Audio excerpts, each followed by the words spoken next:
to say these are the number of skilled migrants you can bring in.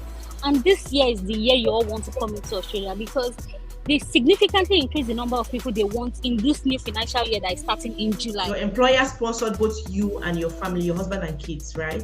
Yes, they did. You know, just the way the Canada express entry is.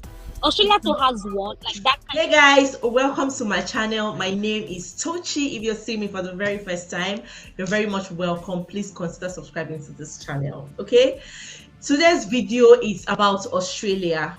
I have somebody here and she'll be sharing with you guys how she moved to Australia and the other opportunities available to everyone that wants to move to Australia.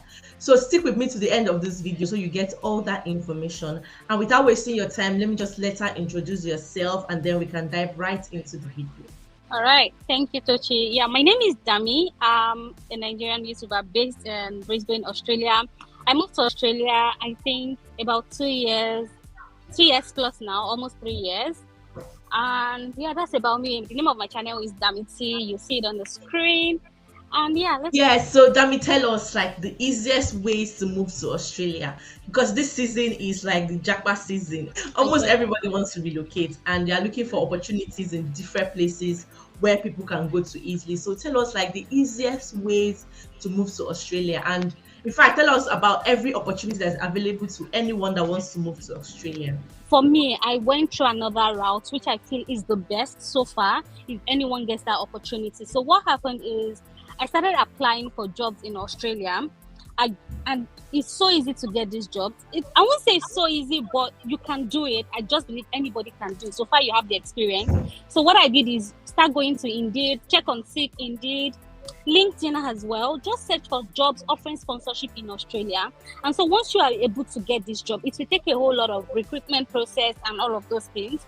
Once you're able to get these jobs, you would see an employer who is willing to sponsor you. And by sponsorship, I mean they would be able to like bring you in, like apply for your visa for you and any other cost, any other related cost that will bring you to Australia. So I got this job, I think sometimes in July, and we started July 2019, and we started the visa process. They did the visa, they did everything, all cost inclusive.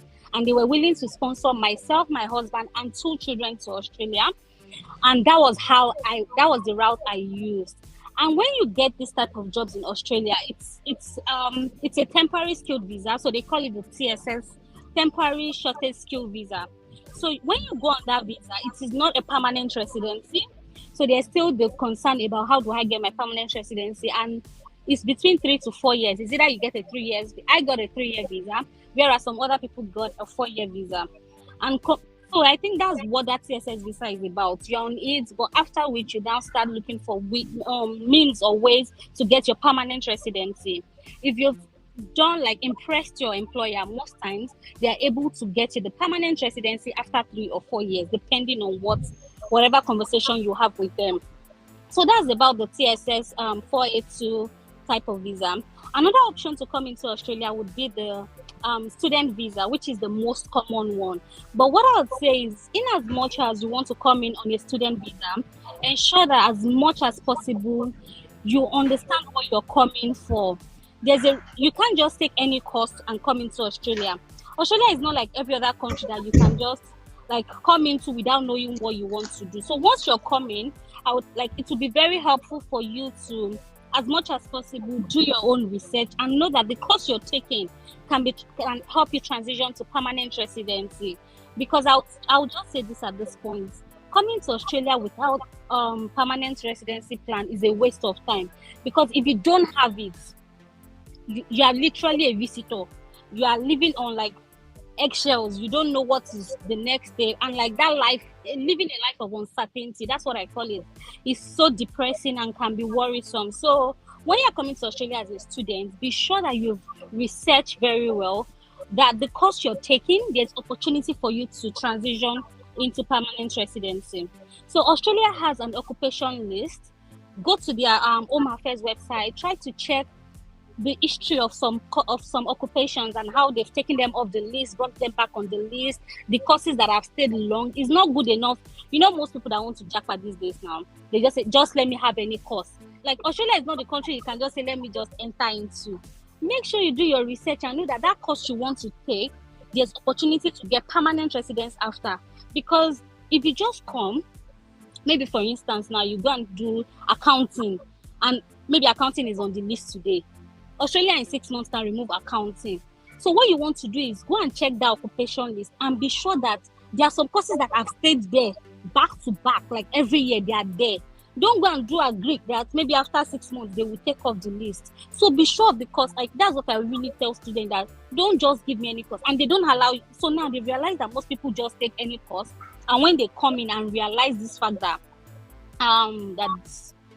you cannot get permanent residency with the course they came in with, that people change. So now they don't allow students after they've come into the country to change their courses anymore. So they are trying to make things difficult. So it's expected that if you want to embark on this journey, you do your own personal research, and it is very expensive.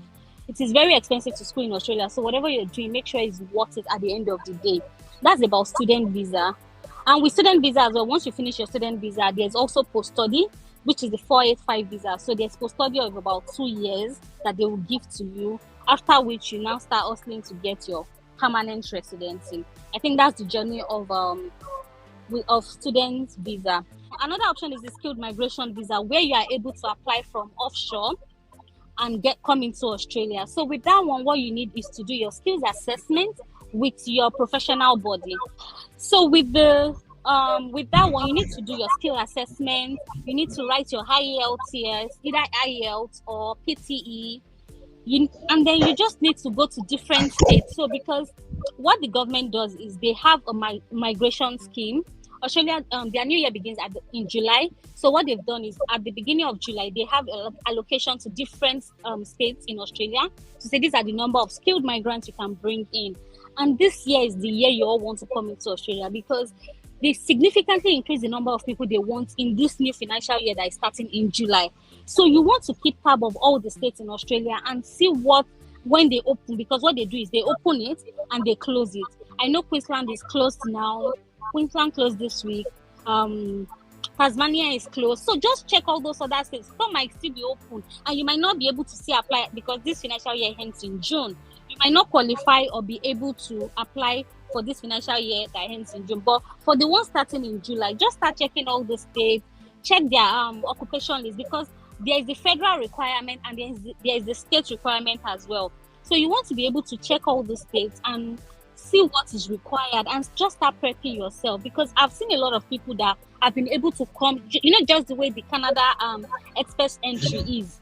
Australia too has one, like that kind of pool, but it's not so common, and it is also point-based. It's also point-based like Canada, but not the same criteria. So if you go to the, I can provide the link where you can just go. Where, like, the link would be in the Tochi's description box, where you can go check what is the requirement, and then you can just start preparing yourself and the courses that is required for the different states. So the next one is the partner visa, and with this one, partner or spouse visa.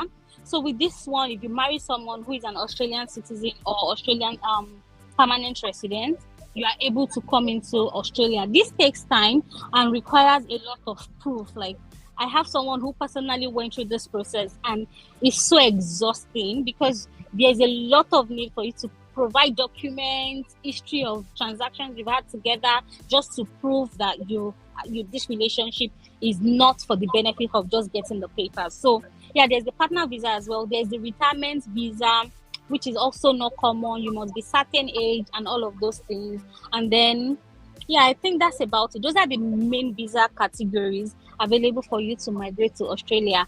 But what I used to tell people is, at the back of your mind, if you're migrating to Australia and you want to live there permanently, please, I feel everyone needs to do their personal research before embarking on this journey, because I've seen a lot of people stranded.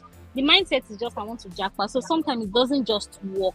And with Australia, you can just be stranded. That's just, like, it bothers me to see that they change their migration policy regularly, and it just takes people off the track, and they don't know what else to do. But yeah. All right, thank you very much for this information. So if I got you correctly, you mentioned that the routes through which you went to Australia, Yeah. your employer sponsored both you and your family, your husband and kids, right? Yes, they did. Oh, You were not the one who was responsible for your family. They were No, no, responsible. no. They'll pay for flights, every damn thing we did, till medical tests, even yellow fever, as tiny as maybe 1.5 you pay at the airport for that yellow fever card. They paid for every damn thing. Like, they've sponsored everything. Wow, I like that one. Yeah. I think that one is like the sweetest so far for all you've mentioned. Oh yeah, and like there's still a lot of jobs. Like if you just go to Google Australia sponsorship jobs available in Australia. If you go to Google, there are lots of them. And another thing people need to know is I've seen people who come back to say, "Oh, I've applied, nobody got back to me." If I go to my mailbox in 2019, I'm sure I have like 50 rejections. Like people would reject you, but with this kind of journey, your tenacity, like you have to be sure you want to do this and also put in the work. It's not something you do in a day and it will come back to you in a day. It's not about 2 applications and then you give up. You have to be consistent and just put in the work, and eventually you will get something. So that opportunity to me is more relaxing, and like I'm not in school, I'm not trying to pay school fees, like I'm just working and I Working have and my earning your income. money. Yeah, and earning my money. So yeah, I think And people then should when your also. partner joins too, they can work. They can get any job they like, right? Yes, like my visa is conditional because I'm tied to that employer. So the way they do is because they've sponsored me, I have a bond, like kind of a bond. I can't leave the company for 3 years for the duration of the visa. And if I'm to leave, I have to pay back Before, whatever. yeah. They will prorate it to the point of whenever I leave and to the end of my contract.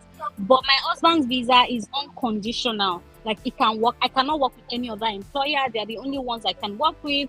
But it's all good. Like, but my husband can do anything at his own convenience. His visa is unconditional, and my children are able to go to the public schools here for free.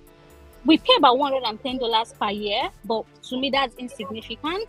So, and I'm in Queensland, just to be specific, because I've seen people who have gone to other states and had to pay. But I live in Queensland, so my kids are able to go to school for free as well with that visa, so which is good. That's really good. I think it's quite similar to the UK work visa and the Yeah, UK work visa and the dependent visa.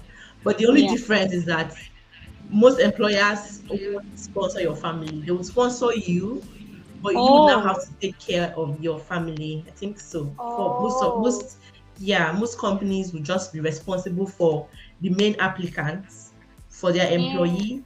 Then, just like you got the job, when you get the job and come to the UK, you would now take care of your family, their flights and visa for them to join you. So because I'm not very familiar with other sectors, because for accounting firms, like I work with an account like audit firm, and most of my friends is like this, as you said, like this is Japa season. I left Nigeria with most of my colleagues, so all of them came to the UK and they sponsored them as well. Like they sponsored them and their family. So I just feel it depends on the employer. So most of these things will employer. vary per employer. Yeah, because I know some of my friends who had like family like myself, and they all got sponsored, and like even some people provide accommodation for 2 weeks upon Yeah. arrival with your family. Yeah, so I think it just depends on the employer as On the well. employer, Yeah, yeah. yeah. Okay, so thank you very much for coming Thank you here for having today me. and giving us this information. Do you have any final words for us before we go? What I would just say again is that this opportunity exists. People should just like I want people to key into it, try as much as possible, put in the work. And for me, I used to say something that is preparation meets opportunity. You know, when you're trying to relocate, you understand that you will need IELTS as a point. Like, just start doing these things. Take your steps of faith, and trust me, eventually things would work out. It is not a marathon. So just take your time, start doing these things in piecemeal, and eventually, I'm sure all of us that want to japa will japa. So yeah, those are my final words. So thank you very much, Dami, for Thank coming. you. Thanks for Thank you having so me. much. So guys, we've come to the end of this video. Don't forget to subscribe, like, leave a comment, and share this video. And Yeah. follow Dami, subscribe to her channel as well. I'll try and leave the link to her channel in the description box. Follow her. If you have any questions, ask in the comment section or you visit her channel. And I'm sure she has lots of information about Australia for you there. So thank you guys for watching. I'll see you guys in my next video. Bye. Bye.